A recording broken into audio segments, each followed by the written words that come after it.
Bien, ¿cómo están?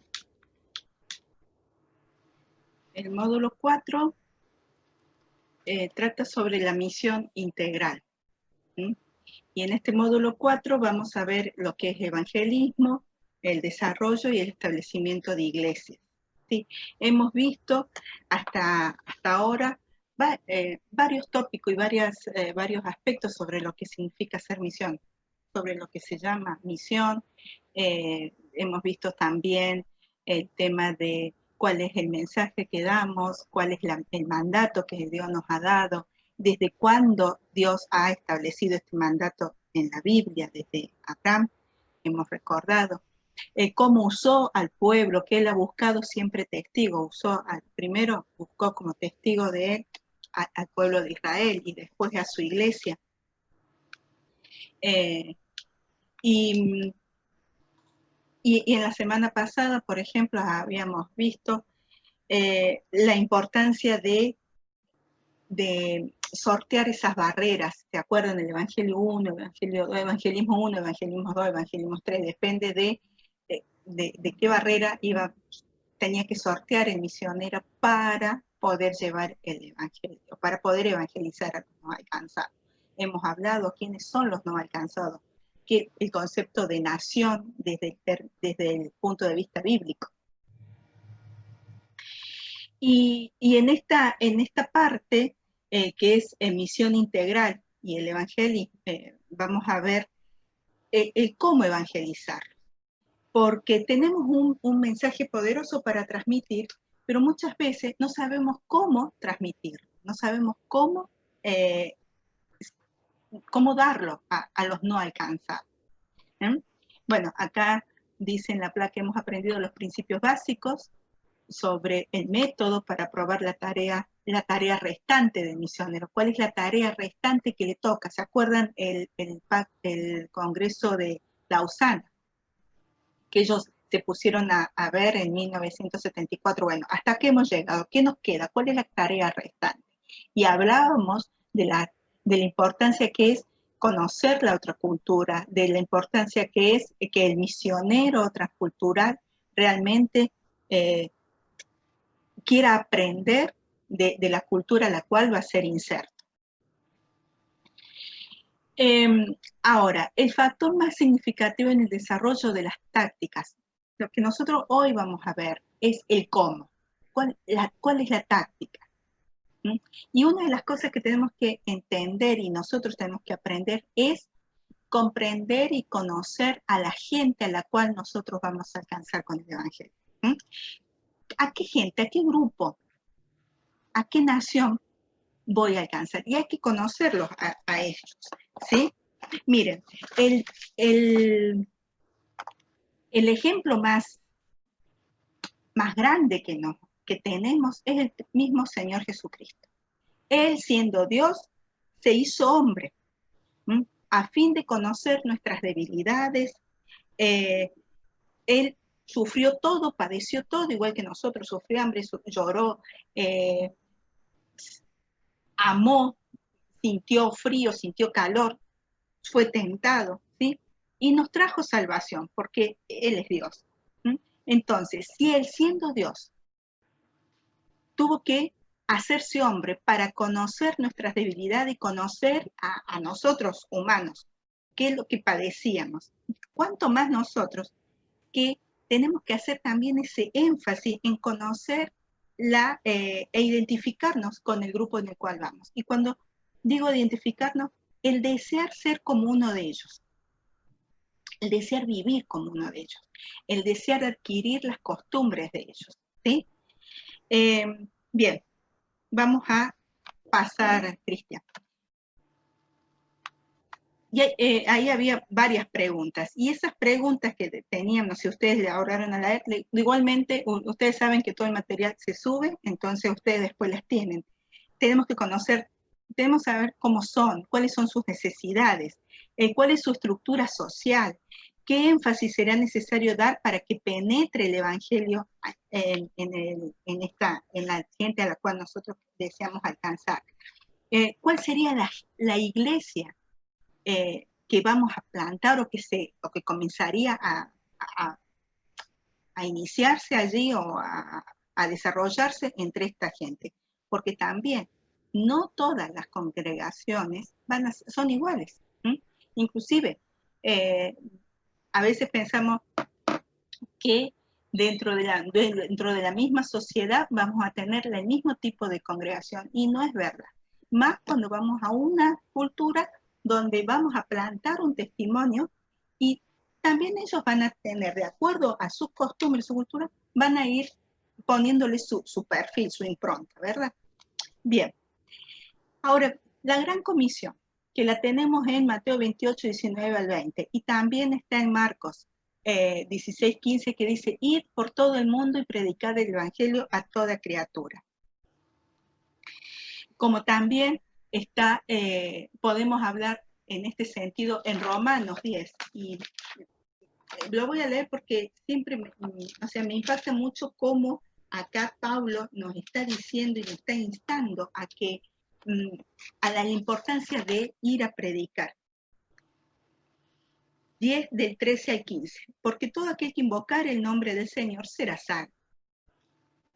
¿Cómo pues invocarán a aquel en que no han creído? ¿Y cómo creerán en aquel de quien no han oído? ¿Y cómo oirán sin haber quien les predique? ¿Y cómo predicarán si no fueren enviados? Como está escrito, cuán hermosos son los pies de los que anuncian la paz, de los que anuncian buena nueva. Todo dice, ¿y cómo? ¿Cómo van a creer si nadie, en aquel que nunca han escuchado, que nunca han visto, que nunca se les ha hablado? ¿Cómo van a invocar su nombre? ¿Cómo le van a creer? ¿Cómo van a oír si nadie les predica? ¿Y cómo van a predicar si no son enviados? Entonces, es tan importante el cómo el misionero tiene que disponerse a comenzar y predicar, pero ¿de qué manera lo va a hacer? ¿Es ir y pararse en medio de una plaza y empezar a predicar? Y no es tan así. Es importante usar métodos de evangelismo que verdaderamente presenten al evangelio como buenas nuevas, porque esto pasa. Muchas veces tenemos un mensaje poderoso, el verdadero mensaje, el único, que da salvación, da libertad, las personas pasan de muerte a vida, pero la manera, la forma, la táctica que usamos es contraproducente, y en lugar de ser recibida como buenas nuevas, ese mensaje es recibido como malas nuevas. ¿Por qué? Porque choca con la cultura en la cual nosotros estamos queriendo insertar, ¿sí? Que en realidad no nos insertamos, porque nuestra manera de ser choca con la forma de ellos. Entonces, tenemos que poner especial ocupación en saber cómo vamos a presentar el evangelio para ser recibido como buenas nuevas y no como malas nuevas. Miren, hay un ejemplo que les quiero contar, y que lo trata el libro de Misión Mundial de Jonathan Lewis. Dos ejemplos. En el mismo tiempo, 1930, en los años 1930, se ocurren dos situaciones en distintos lugares de China. En uno van dos misioneras europeas, las manda una sociedad misionera para hacia el noreste de China, ¿sí? Y eran personas fieles, que amaban a las personas, que tenían pasión por predicar el evangelio, y la idea era justamente evangelizar y establecer congregación en grupos de aldeas, ¿sí? Hablaban el idioma chino con fluidez, trabajaban, como les digo, fielmente, fervorosamente. Y después de una década surgió una congregación. Sin embargo, la mayoría de sus miembros eran mujeres y niños o jóvenes. Y cuando estos jóvenes hacían la decisión, o después de recibir al Señor Jesús, tomaban la decisión de bautizarse, ustedes saben que que hasta actualmente la sociedad oriental, o sea, sociedades orientales como la China, para ellos tiene mucho valor el consentimiento de la familia, mejor dicho, de sus padres. ¿Sí? Nada hacen si no tienen el consentimiento de su familia, de su papá. Entonces, cuando estos jóvenes que habían abrazado la fe cristiana querían hacer el paso de obediencia del bautismo, iban y pedían el permiso a sus padres. Y eran negados. Entonces se volvía.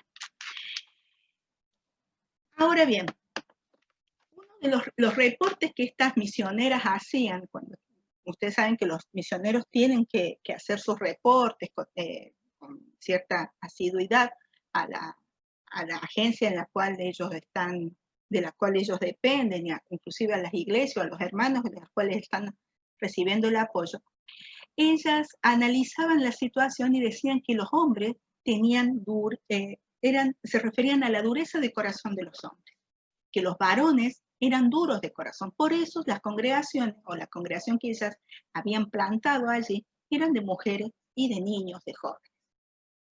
1930. En el mismo año, en 1930, ocurre otra cosa.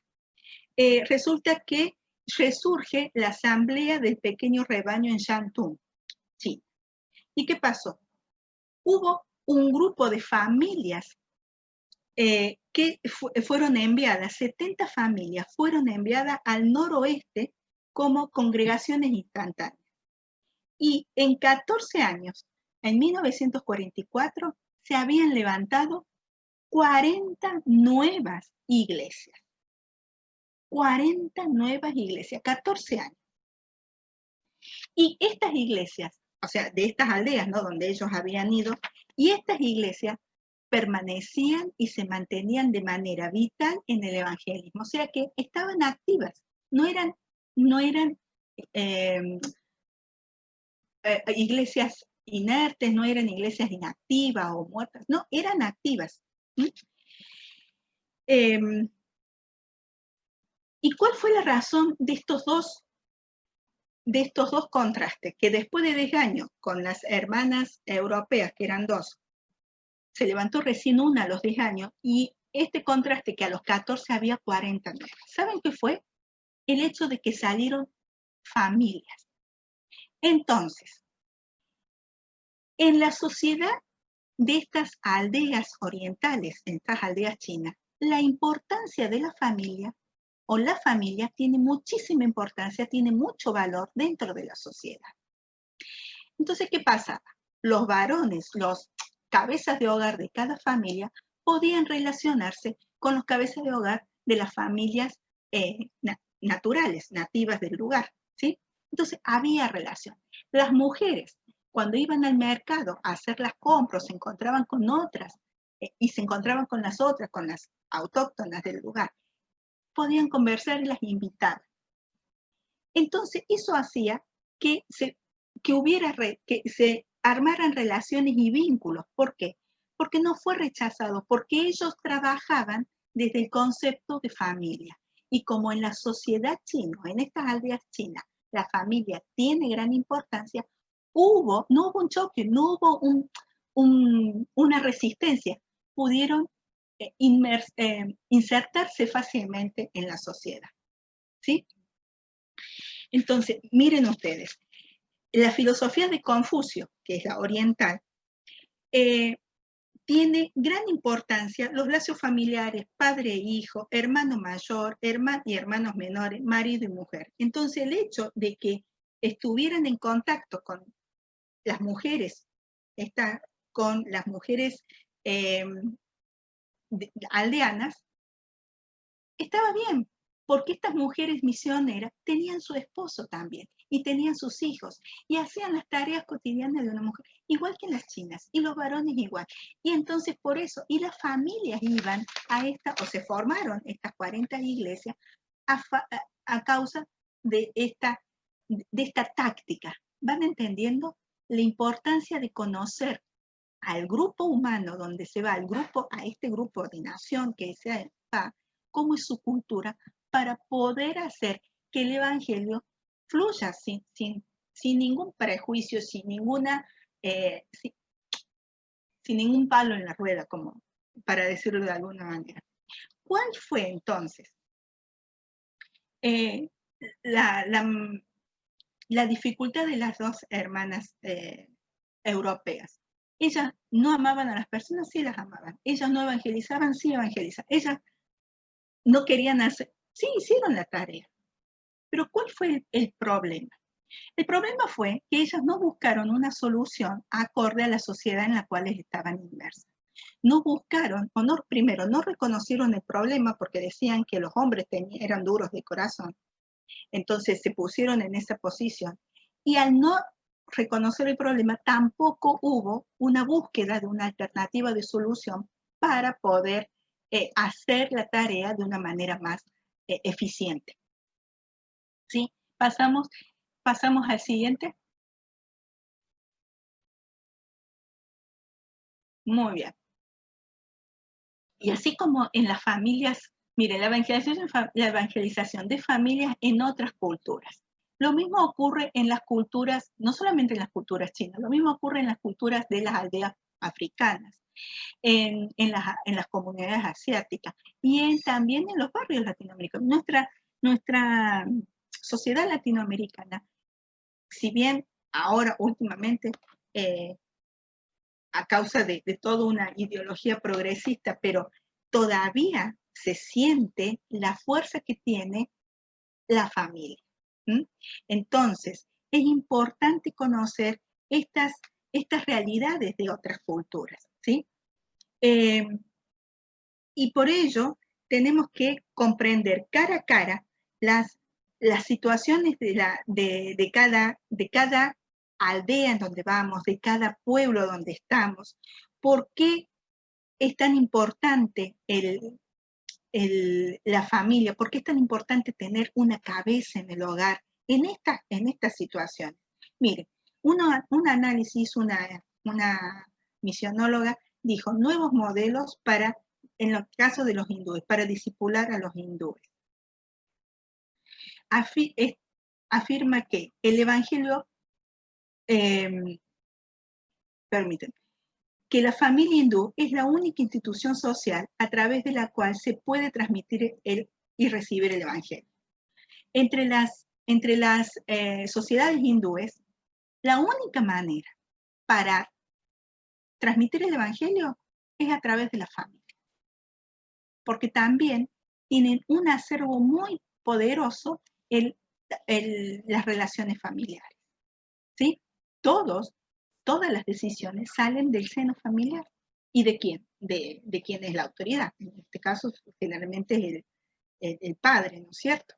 Pero, y nada se hace sin el consentimiento del Papa, ¿sí? Entonces, es muy importante, si subís un poquito para poder leer las preguntitas que están ahí al pie de la placa. En nuestra sociedad occidental hay una cuestión de un racionalismo o un pensamiento muy positivista e individualista que dice, que viene del Renacimiento. ¿Se acuerdan de Descartes? Que decía, soy, luego existo. O sea, yo soy, por lo tanto, existo. Esto significa, yo tengo la posibilidad o la capacidad de elegir. En nuestra sociedad es cierto, porque tal vez pasa. Una familia está dentro de una determinada creencia religiosa y a la hora que sus hijos deciden, ellos pueden decidir por esa creencia o no. O sea, se van a otra, ¿verdad? Porque está ese pensamiento positivista, individualista, que yo soy, luego existo. No importa lo que diga mi familia. O sea, no es que no importa. Si mi familia está de acuerdo, bien. Y si no, bueno, yo decido, porque yo soy dueño de mis decisiones, o yo me hago cargo de mis decisiones. Pero en este tipo de culturas, como las tribales, como las chinas, como las hindúes, como las aldeas africanas, no es así. Es participo, por eso existo. Es decir, ellos participan de todo lo que es de todas las costumbres y los rituales. Miren, en África, por ejemplo, sabemos que en determinadas culturas africanas muy nativas hay ritos y hay toda una celebración cuando cuando los niños pasan a ser, que ellos le dicen adultos, pasan a la adolescencia. Hay toda una celebración. Y si ese niño no hace o sea, si no pasan esas pruebas, porque es todo un rito, o no se hace esa celebración, no es considerado adulto dentro de la sociedad, ¿verdad? Entonces, por eso ellos tienen esta concepción de que tienen que participar de todos esos rituales, de todas esas costumbres, para ser parte de la sociedad, para estar dentro de la sociedad, ¿sí? Entonces, ¿cuál es la diferencia entre esta concepción individualista y casi todas las demás culturas en cuanto a las relaciones entre el individuo y el grupo? Es importante conocer esto. ¿A dónde voy? ¿Voy a una sociedad occidental o voy a una sociedad oriental? Y dentro de las sociedades orientales, las que están bien adentro, ahí en la jungla, o están en las montañas, o son esas aldeas bien conservadoras, o están en los grandes centros urbanos, porque también eso. ¿Qué estrategia de evangelismo se necesita para penetrar en culturas que valoran mucho a la comunidad y mucho a la familia y la comunidad? La estrategia es la familia. No puede ir un misionero solo, tiene que ir con su familia. ¿Se entiende? En estas culturas que estamos hablando. Ahora, ¿cuál podría haber sido la solución? Si es así, entonces a estas dos misioneras europeas que fueron a la China y con todo el amor del mundo quisieron evangelizar en esas aldeas. ¿Qué tendría que haber sido? Entonces que no vayan, porque eran solteras. No, no es la solución, porque ellas estaban respondiendo también a un llamado. Lo que, como dije al principio, no buscaron la táctica adecuada para poder transmitir el evangelio. ¿Cuál hubiera sido la táctica adecuada? La táctica adecuada, como la familia tiene una presencia muy importante dentro de la sociedad, tiene un valor trascendente dentro de la sociedad, la táctica adecuada hubiera sido que ellas hubieran estado adoptadas en una familia. No hubieran vivido solas, no hubieran estado solas, buscando a las mujeres o estar predicando, sino insertarse dentro de una familia, iban a ser adoptadas en la familia, iban a conocer ahí, iban a vivir. Porque una de las cosas, como también creo que ya mencioné, pero lo voy a volver a repetir porque es importantísimo este concepto, para saber cuál es la táctica o el método adecuado para transmitir el evangelio en culturas como estas o en culturas de los no alcanzados, que hay muchísimos, el principio es vivir con ellos, vivir como uno de ellos. No es ir un rato y volverse. Vieron que por ahí hacemos, vamos a hacer misiones y bueno, vamos a estar un día, una semana, 15 días. Eso no. Tenés que estar con ellos, conocer la cultura, vivir como ellos, ambientarte a su contexto, comer lo de ellos, conocer, aprender de su idioma. Y si en estas culturas es tan importante la familia, bueno, yo soy soltera, tengo que ser adoptada por una familia. Miren ustedes, a mí un poco que me pasó esto. Cuando yo hago mi inmersión transcultural que estaba haciendo el CCMT, una de las del CCMT, Omar Gaba, no sé si ustedes recuerdan que él estuvo en una de las charlas en varias charlas de los sábados. Él era el director en esa época del CCMT. Y bueno, hay un lugar nuevo para incursionar o para hacer la inmersión transcultural, que era entre los Mocovíes, al norte de Santa Fe, acá en Argentina, en una colonia que es de Mocovíes llamada Colonia Dolores. No había testimonio evangélico. Entonces nos mandaban a una compañera, una amiga, una compañera que era de Mendoza, que es de Mendoza, y a mí. Ella es Mariela del Pozzi, que ahora es directora de letra aquí en Argentina. Bueno, nos mandaron a las dos. Éramos las dos solas mujeres solteras. en medio de una comunidad tribal, en medio de una comunidad donde es importante la figura del varón, la figura del cacique, la figura y también la institución de la familia. Entonces, nos hubiera pasado como estas dos mujeres europeas en la China. ¿Qué hacen antes de que nosotros entremos? Omar Gaba y otro más, creo que era Marcelo Abel, parece que habían ido antes a conocer el lugar y ver cómo, las posibilidades. Y hay que presentarse en estos lugares a la persona que tiene autoridad dentro de la comunidad, que generalmente es el cacique.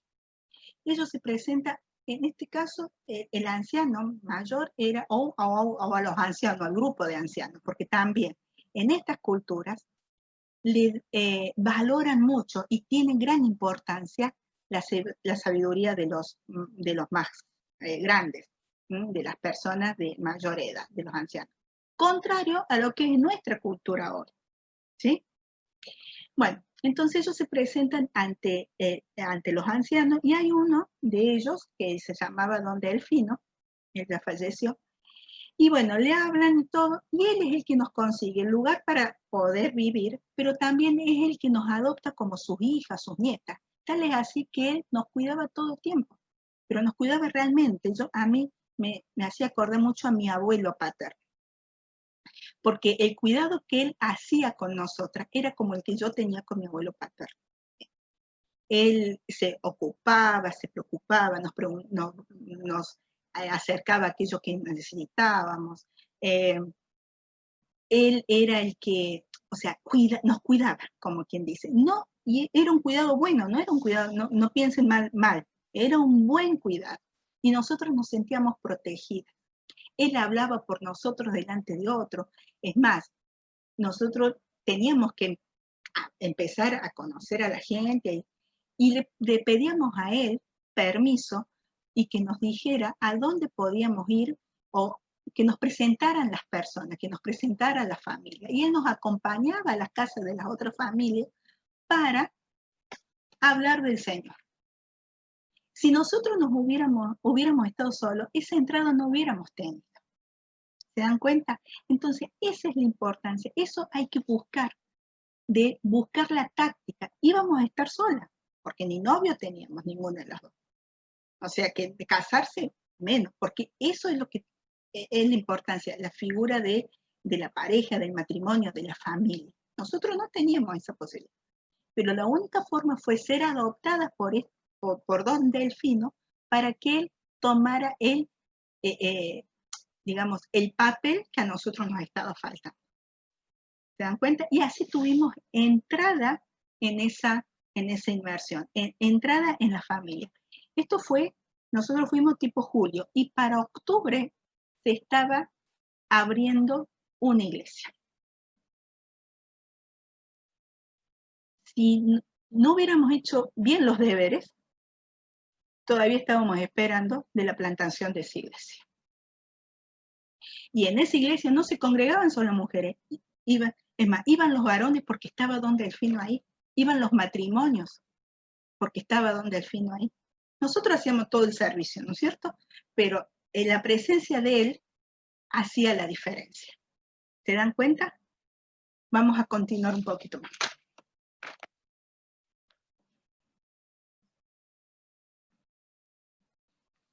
La información bíblica.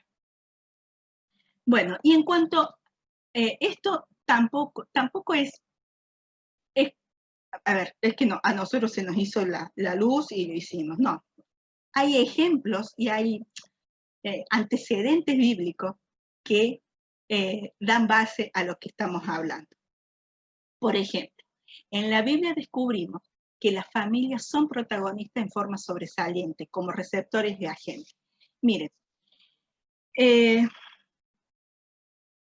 ya desde Génesis, cuando dice, en ti serán benditas todas las familias de la tierra, el Señor habla de familia. La familia es instituida por Dios desde el Génesis, ¿sí?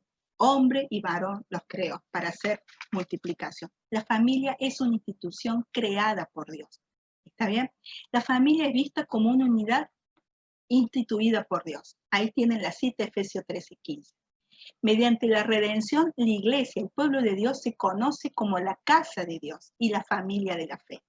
Ahí en Gálatas dice que hagamos de todo, hagamos el bien, no nos cansemos de hacer el bien, y especialmente a los de la familia de la fe. En Pentateuco hace especial énfasis en lo sagrado del matrimonio, la relación de padres a hijos, de los amos, de los esclavos, y también lo vemos a esto en el Nuevo Testamento cuando habla en Colosenses, cuando lo habla en Efesios, cuando lo habla en Pedro. O sea, ¿se acuerdan las relaciones cristianas? Del matrimonio, de los amos, de los hijos, ¿sí? Es la familia o toda la casa, porque también habla de casa, la que promete su lealtad a Jehová. Mire, en Josué, ¿qué dice Josué en 24:15? Yo y mi casa, esto significa yo y mi familia, serviremos a Jehová. También era evidente que las casas eran utilizadas como una avanzada del evangelio. Mire, la primera iglesia, ¿a dónde se multiplicó? ¿Dónde comienzan a multiplicarse? En las casas. Fíjense, ¿cuál fue uno de los primeros uno de los primeros de ser de este testimonio? ¿Se acuerdan de Cornelio? En la casa de Cornelio, fueron ahí los discípulos, recibieron al Señor, y todos los que estaban en esa casa recibieron el mensaje y fueron y creyeron. El centurión en Filipos, ¿se acuerdan que Pablo, que también la familia del centurión fue salva? En la casa de Lidia. Es decir, que tenemos más de un ejemplo para entender que el evangelio se propaga en la casa, en la familia. Entonces, no tenemos que hacer caso omiso a esto, aunque estemos en toda la gran modernidad, en la posmodernidad, y pensemos en las casas ¿por qué? Porque la familia es una institución creada por Dios. Y ahí tenemos el fundamento. La familia, institución creada por Dios. Por lo tanto, Dios dice, es más, en el carcelero de Filipos, Hechos 16:31. Cree en el Señor Jesús y serás salvo tú y tu casa. Es la promesa. Es la promesa de Dios para la persona. Vos vas a ser salvo, pero también está la promesa para tu familia. Entonces, ahí se propaga el evangelio. Ahí se evangeliza a más de uno. Bien, entonces esta es la tarea, es el punto importante en la tarea restante. No vayamos a pensar en las grandes campañas. Se puede hacer, yo no lo niego, pero ese evangelismo personal, ese evangelismo de cara a cara, se hace en las casas, se hace en lo cotidiano, se hace en el diario vivir. Por eso el misionero tiene que aprender a vivir como uno de los naturales, para conocer cómo es la cotidianeidad de los naturales, cómo es la cotidianidad de esa aldea. Si estas misioneras europeas hubieran conocido realmente cómo eran estos en la China, no hubieran tenido ese tropiezo. Es más, ¿saben cómo les llegaron a decir? Eran pelirrojas. Entonces les llegaron a decir demonios pelirrojos. Ese es el mote que le pusieron los chinos en ese tiempo. Porque saben una cosa, ellos lo tenían como que eran unas transgresoras a la institución familiar. Y nada que ver, no era esa la intención. Pero al no conocer a las personas a las cuales alcanzar, y no conocer tampoco, y no buscar una táctica adecuada, el evangelio fue recibido en lugar de buenas nuevas como malas nuevas. Entonces tenemos que tener especial cuidado en estos detalles, en estas cosas. ¿Podemos continuar, Cristian?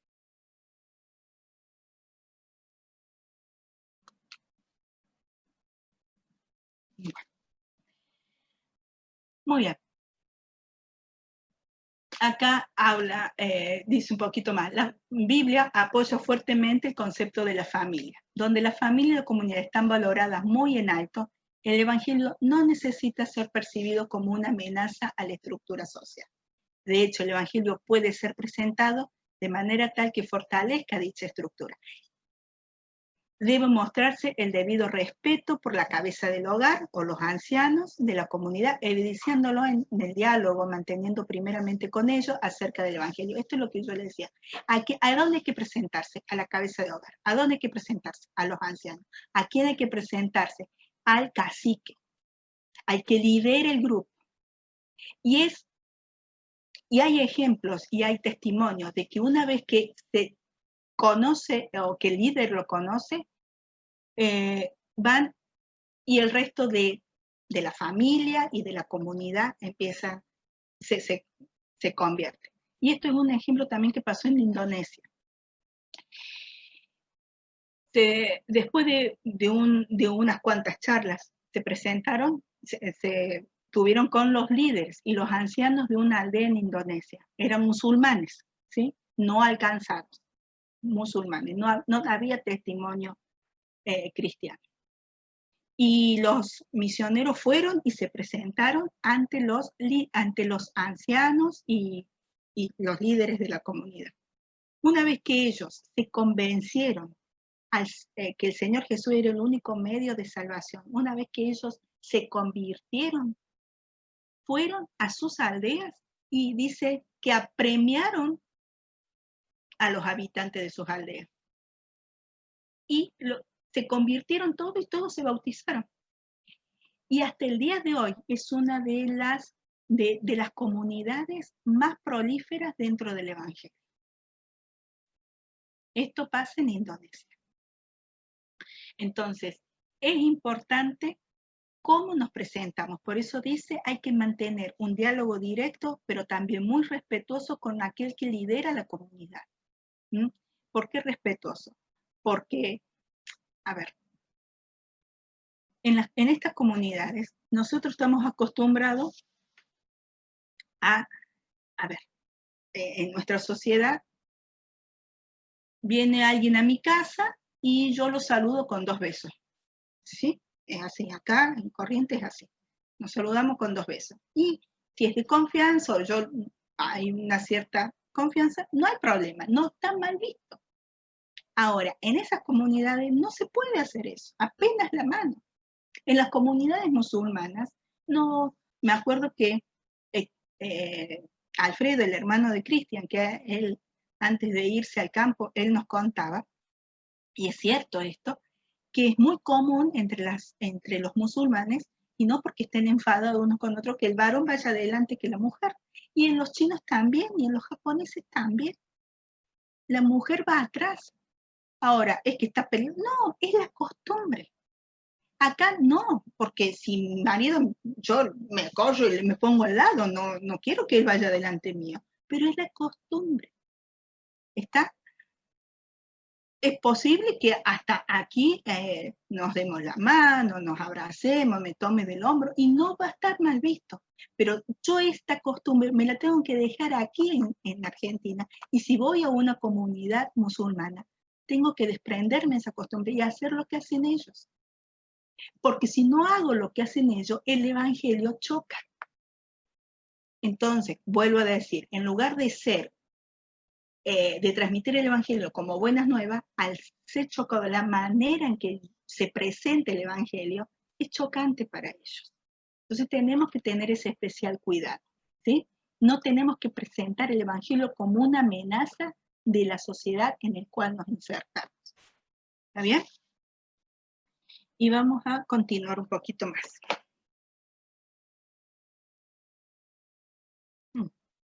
Acá, yo les quería... y en esto,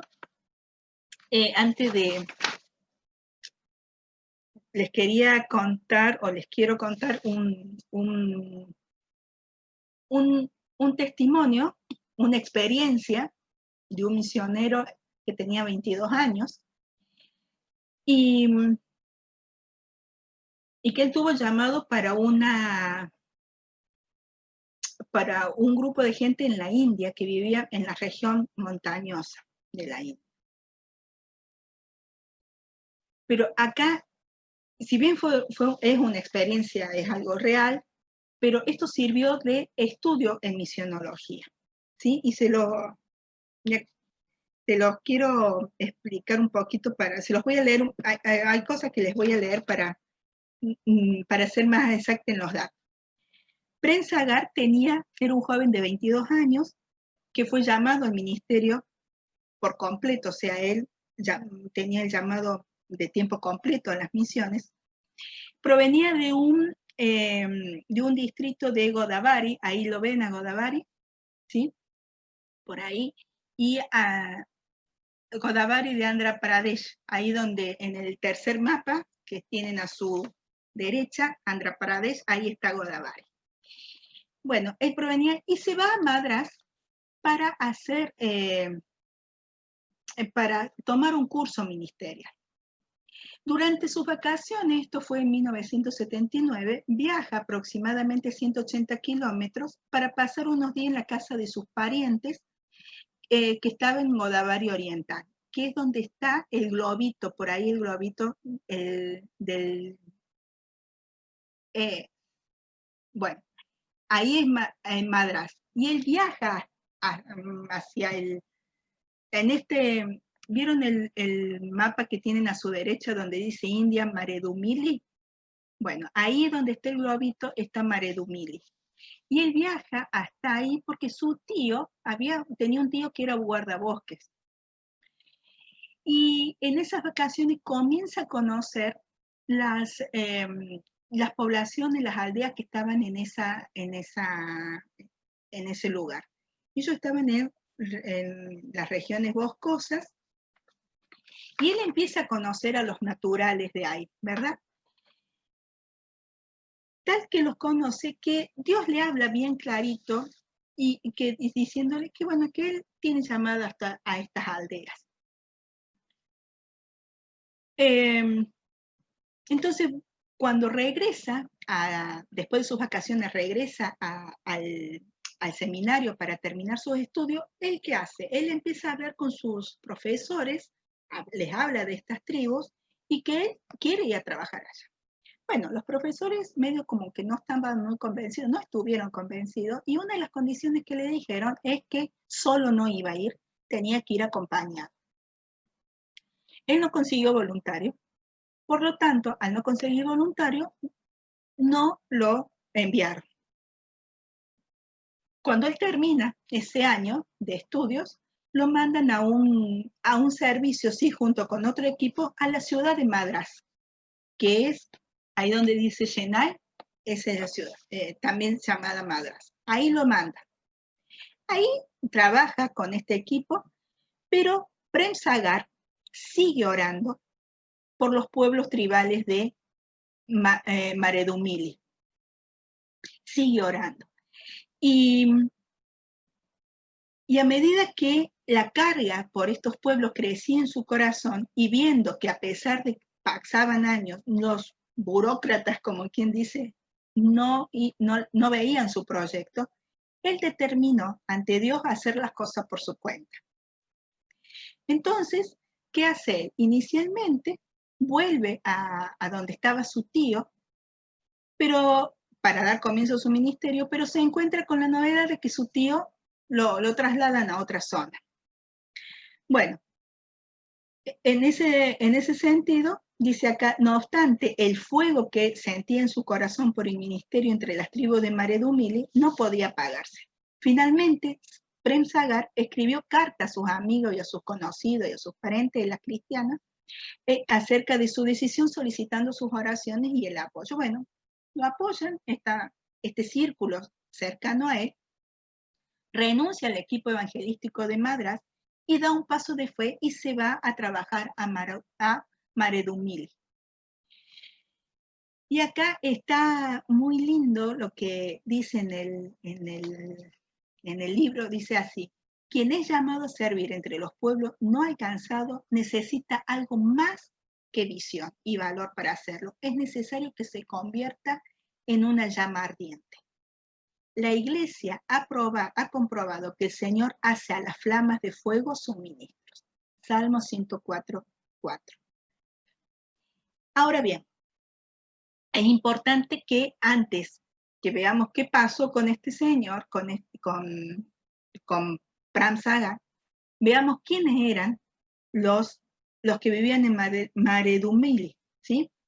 Bueno, es una superficie, hay que conocer todo. Cuando uno va, tiene que conocer la geografía, o sea, la ubicación geográfica, tiene que conocer sus canciones, tiene que conocer, por ejemplo, si vamos a cuál es su himno, cuáles son sus festividades, cuál es su bandera. Bueno, para no hacerlo largo, dice que viven en la jungla, se encuentran aproximadamente unas 30.000 personas divididas en 5.800 familias que habitan en 330 aldeas diferentes. Existen por lo menos 2 o 3 leyendas acerca de la antigüedad de la existencia de ellos. Bueno, ¿qué más? Tienen un sistema de casta, no tan fuerte como en la India propia, sino, pero hay un sistema de casta, ¿sí? Y también dice que creen en una deidad que es única. Y ya les voy a decir más adelante.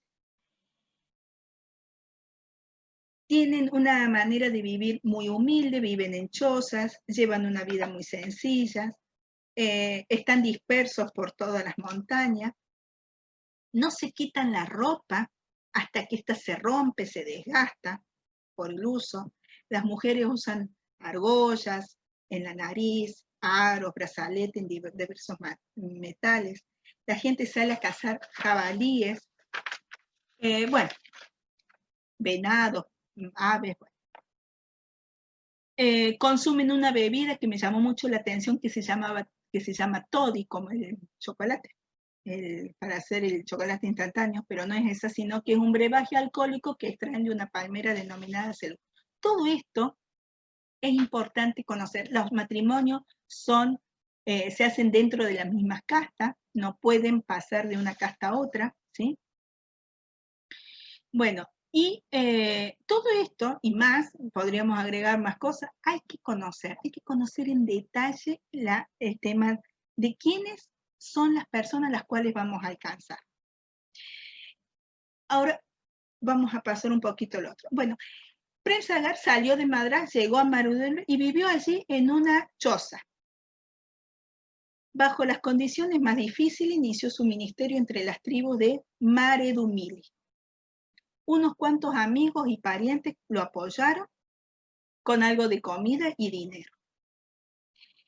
Y uno de sus enfoques más prácticos consistía en conocer a la gente en los días Shanti. Los días Shanti son los días de mercado allí. Después de que estos hubieran caminado unos cuantos kilómetros, 50 kilómetros, para cambiar sus mercaderías, ¿y él qué hacía?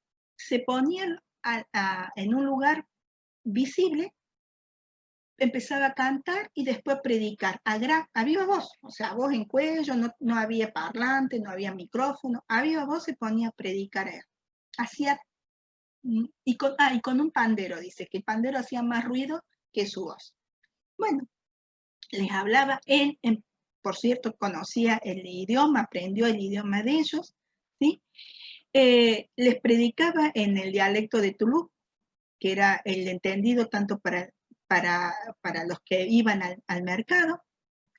Luego continuaba con la oración por los enfermos. ¿Y quién no quiere encontrar salud para su cuerpo sin necesidad de dar toda su riqueza al médico brujo? Muchos se arrodillaban entonces cuando él empezaba a orar por sanidad, muchos se arrodillaban para recibir oración por sanidad, protección y buenas cosechas. ¿Y saben una cosa? Muchos obtuvieron respuesta a partir de esas oraciones que él hacía en plena calle del mercado. La noticia pronto se divulgó en la selva. ¿Y saben cómo decía? La noticia lo llamaban el médico brujo cristiano. Y bueno, y él empezó de esta manera a trabajar. Miren, hubo testimonio. Hubo una vez que uno de se encontró con 2 hombres. Uno de ellos parece que tenía alguna que había conocido en su niñez, había ido a la escuela bíblica, conocía del Señor, y uno de ellos colgó, miren ustedes, colgó un grabado de Cristo en las paredes de su choza, y esto lo alentó a él, porque pensó, uno más, pensó él. Aquel hombre que era uno de los principales de su tribu, tenía una hija adolescente también, que durante una noche, que en las noches esta hija tenía pesadillas, y era oprimida por un espíritu maligno. Bueno, Prem Sagar, ¿qué hizo? Oró por liberación total de la niña y de toda posesión demoníaca, y ella fue completamente libre. ¿Y qué pueden creer que pasó luego? Más vale que el líder trivial, al ver la sanidad y la liberación de su hija, él y toda su familia decidieron confiar en Cristo.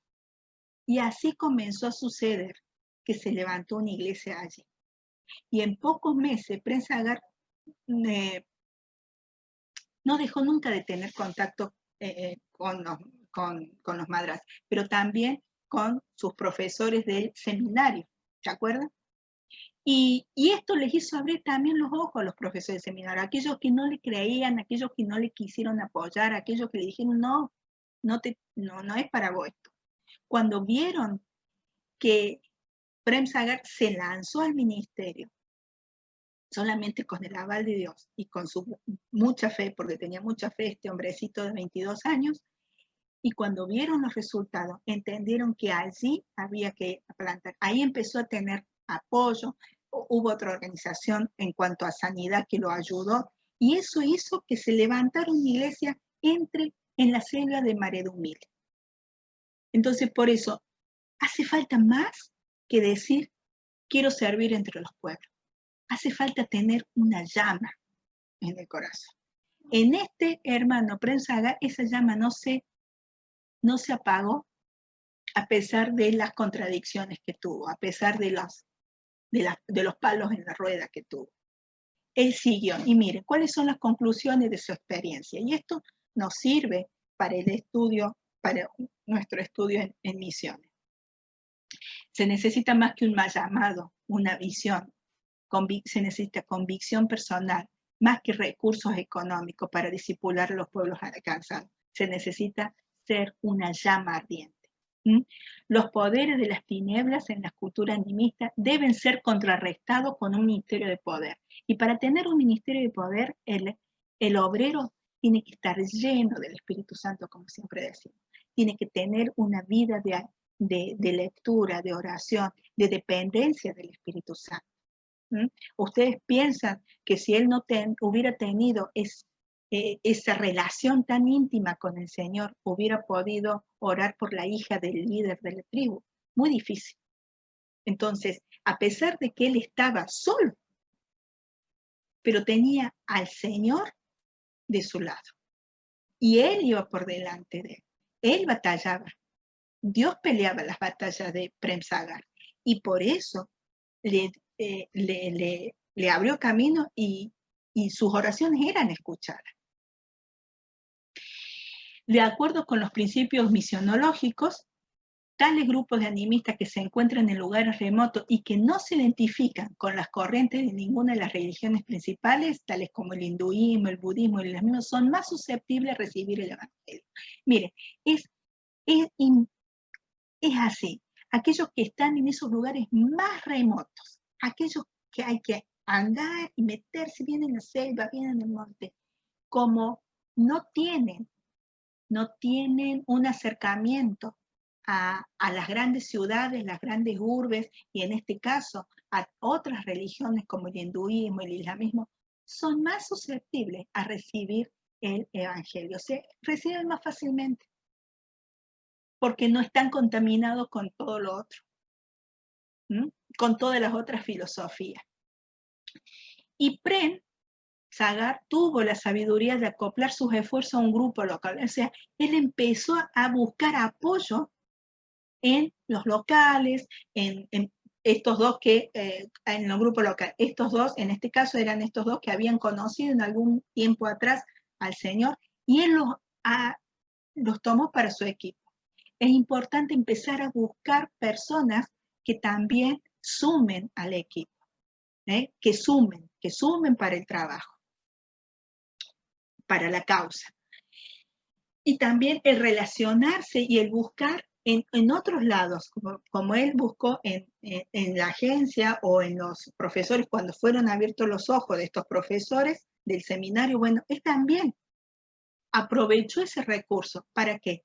Para sumar al equipo, hacer relaciones. Este tema de que estamos, que tanto queríamos, el hacer redes de los distintos ministerios de misionología. Es importante, porque ahí encontramos los recursos, la comunicación en las redes. A ver, ¿a dónde? Como hablamos siempre, no, Cristian siempre habla de, si alguien tiene un misionero, bueno, a ver, ¿a dónde? ¿A dónde quiere ir? Ah, tiene llamado, pero, yo puedo contactarlo con fulano que está en ese lugar. Y ahí son las redes. Hay que aprovechar. Y nosotros hoy, esto hace unos cuantos años atrás, hoy la comunicación es tan fluida. Bueno, usémosla.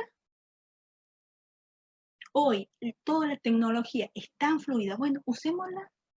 Aprendamos a usar los recursos para buscar la mejor táctica, el mejor método para que el evangelio sea transmitido.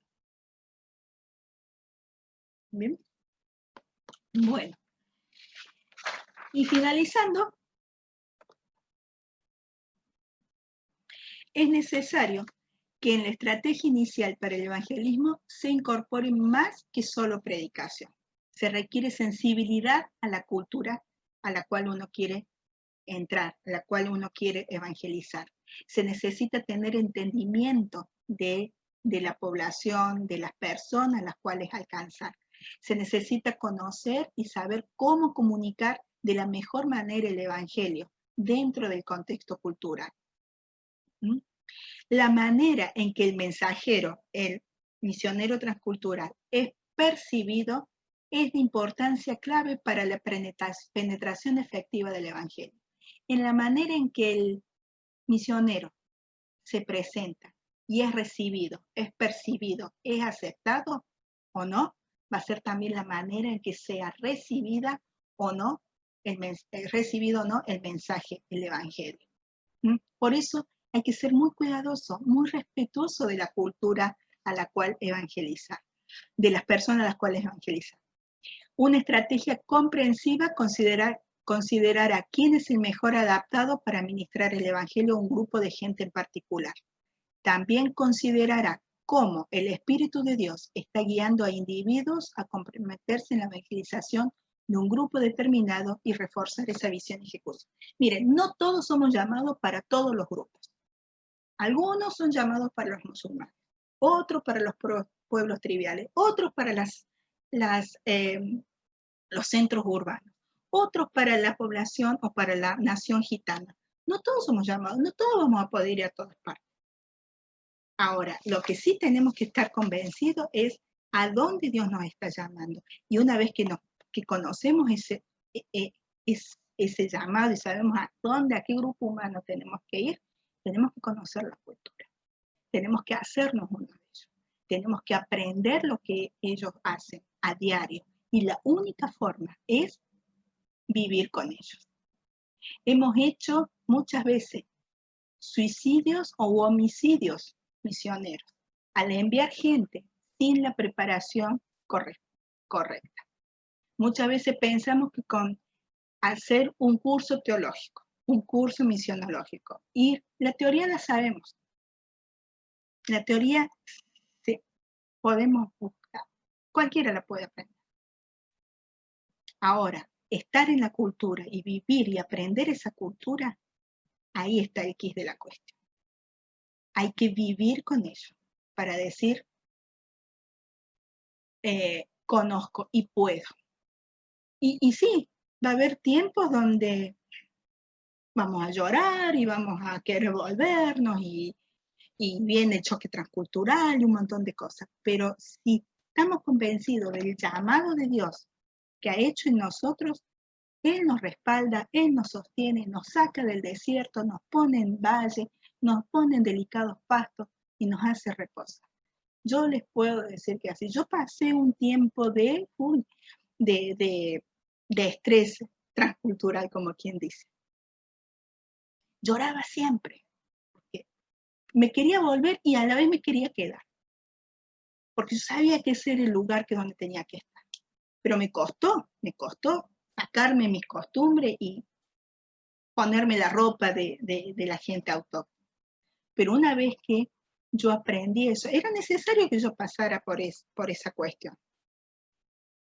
Yo aprendí y, no, y es tan lindo, yo hoy me acuerdo y me gozo al recordar cada cosa. Es más, yo recuerdo cuando Dios me llamó para esos lugares, yo no lo busqué, no pensé, y en un momento nos llaman, yo trabajé en una escuela y la iglesia estaba haciendo una campaña para llevar a los pueblos aborígenes porque la iglesia tenía contacto con un misionero en San Pedro Jujuy y él trabajaba con los huichis. Y bueno, se hace una campaña de recolección de ropa y como la escuela pertenecía a la iglesia, con los chicos hicimos la misma campaña. Cuando se acaba eso, había que enviar todo lo que se había recaudado. Entonces, le dicen a una maestra, compañera mía, y ella se anima, sí, le dice, yo me animo a llevar, pero es mucho los bultos, es mucha la carga que ella, y viajar sola no, llevo a alguien, o sea, que me acompaña. Me dice a mí, bueno, le digo, vamos, si querés, yo no tengo problema, estaba soltera, yo manejaba mis tiempos, tenía los recursos, no hay problema, le digo, va. Nos fuimos en unas vacaciones de julio. Para mí eran vacaciones, yo no buscaba nada más que eso. O sea, eran unos días para conocer otro lugar, Jujuy. Y fuimos, y nos metimos en el monte. Fuimos a un lugar donde ni agua había. Llegamos a San Pedro, la ciudad, y nos recibió el misionero con su familia. Y al otro día viajábamos hasta las comunidades. No había ni agua, la bomba se había roto, bueno, arreglaron ahí. Llevamos a una doctora, éramos 4 o 5 los que íbamos. Yo nunca había puesto una inyección. Y la doctora ese día dice, ¿te animas? No, le digo, yo no me animo a ponerle una inyección a un chiquito. No, yo no me animo, yo si querés te lo entretengo. Bueno, yo hice mi parte, ¿no? Dormimos ese día. En la oscuridad, o mejor dicho, a la luz de las estrellas, porque no había ni un foquito, nada. Cuando llegamos, me acuerdo que enseguida salieron 2 o 3 y escuchábamos unos tiros que habían ido a cazar vizcacha, porque nos dieron de cenar vizcacha. Esas cosas que vos decís, ay, ¿cuándo? Nunca. Yo había, pero no me dio asco, no me pareció mal, me gustó la comida, todo bien.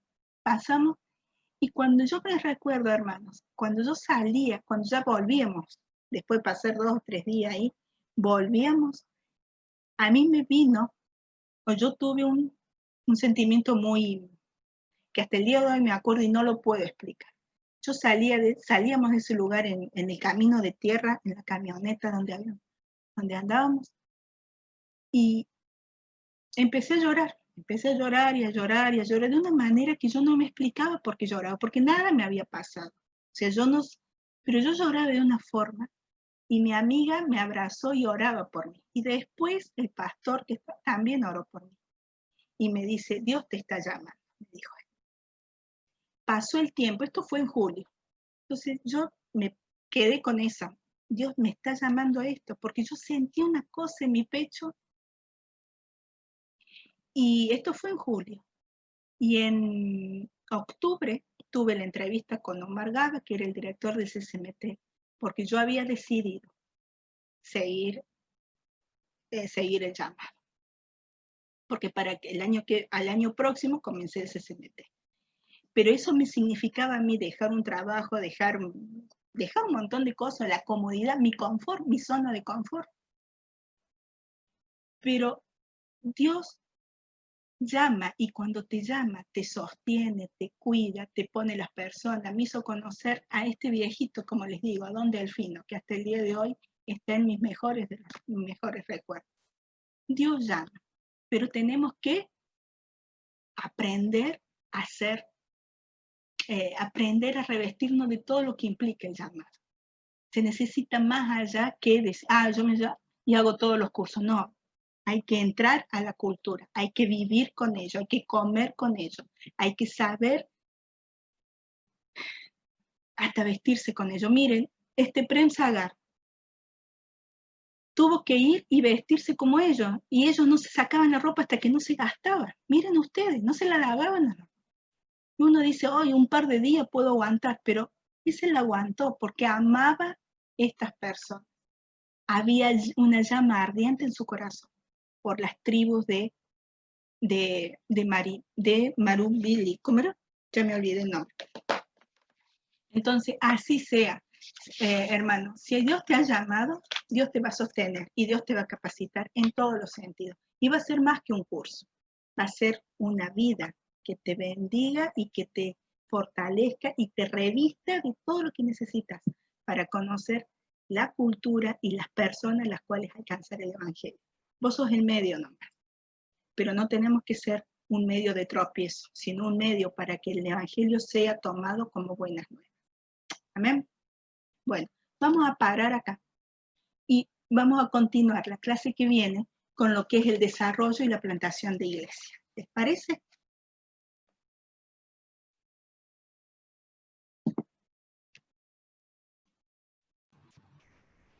Muy bien, hermanos. No sé si alguien quiere hacer alguna pregunta o algo. Si no, ya vamos a ir al momento de la oración para finalizar. El jueves que viene arranca la conferencia misionera de la iglesia de Campana, Buenos Aires.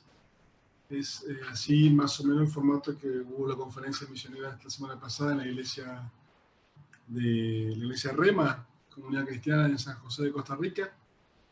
Y el jueves que viene es jueves 29, 30, 31 y primero. Jueves, viernes, sábado y domingo a las 6 de la tarde, hora argentina, 1 hora. Hay diferentes expositores, uno cada día. Así que bueno, yo el miércoles yo estuve compartiendo el chat ahí que mandaron los hermanos que organizan la conferencia. Y bueno, yo el miércoles que viene cuando nos volvemos a ver ahí les vuelvo a recordar los que puedan y quieran participar también por cuestión de horario. Sé que es horario como de trabajo a las 6 de la tarde, pero por ahí si alguien puede participar y apoyar a los hermanos que toman esta iniciativa sería muy bueno. Muy bien. ¿Alguien nos quiere guiar en oración para finalizar? Alicia, ¿está ahí? ¿Querés guiar en oración? Perdón, yo quería decir algo. Sí, sí. Buenas noches. Déjeme poner la cámara. Paola. Sí. Sí, buenas noches. Nada, que yo quería de verdad agradecer por la clase de hoy a Gloria. De verdad que cada dato que dio en la clase de hoy es algo que nos sirve a nosotras para nuestro ministerio. Nos identificamos muchas veces en esa parte de sentirnos a veces impotentes con tantas cosas. De repente eso nos puede llevar a un desánimo, pero el acordarnos que de verdad es el Señor quien está respaldando, quien está guiándonos, eso como que de verdad lo llena uno de esperanza, de fuerza y como dice su palabra, o sea, nuevas son sus fuerzas y sus misericordias cada mañana, Él renueva nuestra mente. Y de verdad que impacta mucho esa parte de sentirse como tan identificado con a quienes nosotros estamos predicando. Nuestro ministerio de hablar y llevar el evangelio a las chicas que trabajan en la calle de repente muchos de nosotros o muchas mujeres pueden decir, no tenemos nada en común, pero realmente tenemos mucho en común. Muchas de las mentiras que ellas han creído, nosotras en el mundo las creímos también.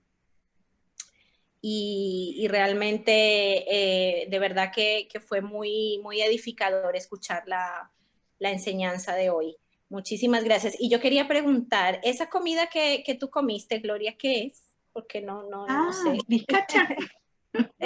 Vizcacha, es un bicho, es un animal, tiene una trompita y hace cuevas en la tierra, o sea que si no se la condimenta bien, no se la adoba bien, tiene gusto a tierra. Okay. Entonces, sí, entonces, bueno, la habían hervido, la habían adobado bien, y la acompañaron con arroz hervido. En otra oportunidad, cuando estábamos ahí en Colonia Dolores, ellos cazaban cuis. Los cuis son tipo ratones, sin cola, que andan en los montes. Ellos cazan. Son ricos, les digo, son ricos. No, pero yo, al principio, te vamos a invitar quiz, yo no me quería enterar. Y me invitaron quiz. Yo me enteré. Es muy fibrosa, porque como ellos viven de la hierba, no comen otro, muy fibrosa. Pero una cosa que a mí me pasó con Don Delfín, una vez nos invita con mi amiga, vengan que tengo unos quiz, vamos era un ranchito de adobe y paja, su casa. Vamos porque nos esperaba al mediodía a comer. Por cierto, al ser un ranchito, era una habitación, o sea que toda su sala de estar era afuera. Ahí ponía la silla, hay un fueguito. Uno llegaba y en la puerta de su rancho afuera estaban colgados como 4 o 5 cuises. Y estaba haciendo otro asadito. Bueno, me invita, me da un repasador, una servilleta y un cuchillo de hoja ancha. Me da a mí uno y a mi hermana, sí, a mi hermana la fea, Mariela le da el otro. Y Mariela me mira a mí como diciéndome, cuidado, fíjate. Y yo no me daba cuenta, yo no me di cuenta. Bueno, yo empecé a cortar con el cuchillo pedacitos y comí. Cuando me doy cuenta, el cuchillo era con el que había carneado el quiz, o sea que todavía estaban los pelos del quiz. Bueno, ¿vieron cuando dice la Biblia, ninguna cosa mortífera te hará daño? Bueno, es así. Ahora, yo lo cuento hoy y digo, ¿cómo pude? Pero en ese momento comí, tuvimos un buen rato con Don Delfino, él nos contó las cosas, nosotros acostumbrábamos a ir, o él nos invitaba para contarnos la cultura, cómo eran ellos. Bueno, más allá de eso, otra cosa, uno tiene que, él nos atendía lo mejor dentro de sus posibilidades, porque eran sus... Entonces, estaba muy mal de mí si hubiera dicho, no, gracias, estoy bien, no apetezco el visito, lo tenía que comer. Pero otros han pasado peor, otros han comido gusano, otros han comido hormigas. O sea, hay gente, sí, el que va a África le pasan esas cosas, o el que va a una cultura oriental le pasan esas cosas. Entonces, yo lo que hice cuando me di cuenta que estaban los pelos, lo limpié con el repasador, así le pasé el repasador al cuchillo y bueno, seguí comiendo. Tratando de no pensar y de meterme en la conversación pero bueno, son esas cosas y me dicen a mí y yo digo, sí, eso pasa, pero ninguna cosa mortífera te hará daño. Son experiencias lindas, yo me acuerdo, son experiencias lindas. Pero así, a muchos le han pasado otras cosas, y son lindas experiencias. Yo si pudiera, tuviera 20 años, volvería. Ahora ya con los 52 que tengo me cuesta un poco más, pero yo volvería. Hay cosas que uno ha hecho y han sido de gran bendición. Amén. Muchas gracias. De nada. Amén. Muy bien, hermano. Bueno, Alicia, ¿nos querés guiar una oración? ¿Puede ser? Alicia. Sí, bien. ¿Me escuchan bien? Sí. Buenas noches. Bueno, quería primero agradecer antes de hablar, agradecer la presencia de aquí, la hermana. La verdad, una riqueza escucharla, sus experiencias, aprender de ellas. Me da mucha emoción realmente escuchar personas experimentadas como ella. Y bueno, el privilegio que Dios nos da, ¿no? De ser enseñados por personas como ellos. Así que bueno, está ahí el desafío de vivir y aceptar el llamado de Dios. Así que bueno, gracias Gloria y un gusto escuchar y compartir con ustedes. Gracias Pastor también por la oportunidad. Oramos entonces. Padre bueno, en el nombre de Jesús, gracias Señor por esta noche, gracias por esta hermosa clase, gracias Señor por la vida de Gloria, de lo que nos has compartido Señor en esta noche, su experiencia en el ministerio que tú le diste a ella, Mariela, Señor.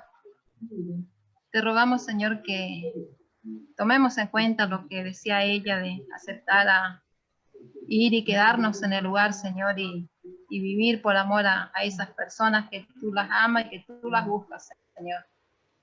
Danos la gracia, Señor, para también adaptarnos en el lugar en el cual tú nos lleves en el futuro. Y por cada uno de los que han estado en la clase, Señor, te rogamos también que tomemos conciencia y compromiso contigo sobre todas las cosas. Y que no quede solamente, como decía ella, en un conocimiento intelectual, sino que podamos vivir, Señor, cuando nos toque estar allí, Señor. Gracias por la vida también del pastor Cristian, de estar al frente de esta capacitación. Y te rogamos que bendigas también su familia, su ministerio y todo el resto de la semana. En el nombre de Jesús te damos las gracias. Amén. Amén. Muchas gracias. Dios. Amén. A ustedes y a todos los hermanos y los alumnos ahí del Instituto Robert. Robert. Sí, sí, el Centro Misionero Tigre. Centro Misionero. Sí. Están igual ellos, por ahí escuchan un poco de ruido porque también los chicos están acá en una clase que dan justamente con el CSMT, así que ellos están en una clase y yo estoy con ustedes. Muy bien. Bueno, muy bien. Dios les bendiga. Cuídense. Gracias. Nos vemos el sábado con el pastor Cabrera, estamos el sábado, 11:15. Clase número 2 del curso Líderes conforme al corazón de Dios con el pastor Cabrera. Nos vemos el miércoles que viene y bueno, y después tenemos aquí la conferencia de la iglesia que le comenté. Así que bueno, tengan buena semana, nos vemos el sábado si Dios quiere. Dios les bendiga. Amén. Gracias. Que Dios les bendiga a todos. Gracias, Gloria. Gracias, Cristian. Dios les bendiga. Bendiciones. Bendiciones. Buena semana. Buena semana. Actualmente.